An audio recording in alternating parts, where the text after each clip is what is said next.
ছাত্রদের রক্তের স্রোতে ভেসে আজকে বাংলাদেশের যত অর্জন সেটি সম্ভব হয়েছে। ছাত্ররা যদি রুখে না দাঁড়াতো আজকে কোনো আন্দোলনেই সফল হতো না।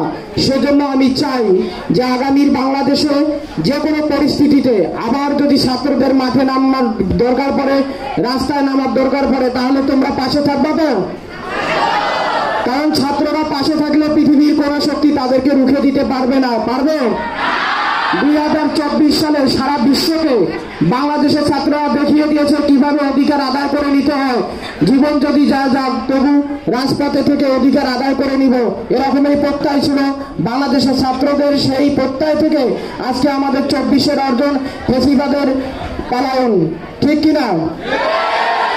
আজকে তোমরা দেখেছো যে কিভাবে আবু সাইদ বুক পেতে গিয়েছিল বুলেটের সামনে, কিভাবে মুগ্ধতার পানিটুকু অন্যের কাছে বাড়িয়ে দিয়ে বলেছে পানি লাগবে, পানি।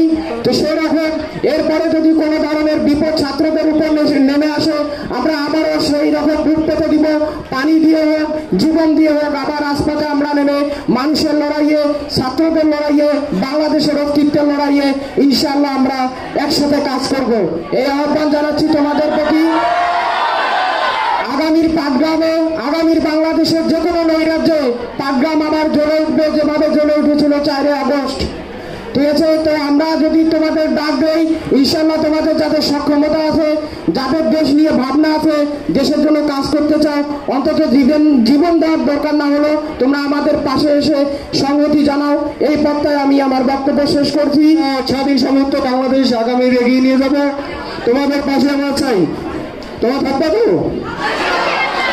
যে আমার পায়ের পাতা আছে এরকম একটা অনুভূতি হতো, কিন্তু আমি যখন হাত দিতাম তখন থেকে আমার পায়ের পাতা নেই, এরকম একটা প্রচুর অনুভূতি হতো। আমি অনেক কান্না করতাম। এই ব্যথার চেয়ে আমার ওই অনুভূতিগুলো আমার বেশি হতো যে আমার পা আছে, আমি যখন হাত দিই তখন থেকে আমার পা নেই।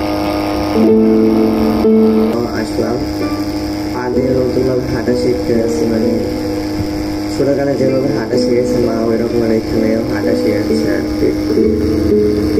তাহলে আমি কেন বসে থাকবো ঘরে? একদিন তো মরতেই হবে, তাই মৃত্যুর ভয় করে স্বার্থপরের মতো ঘরে বসে না থেকে গুলি খেয়ে বীরের মতো মৃত্যু অধিক শ্রেষ্ঠ।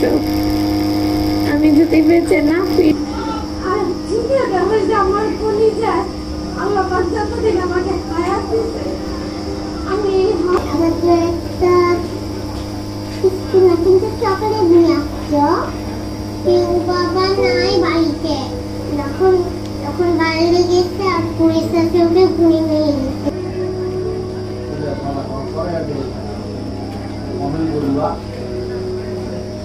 ছাত্র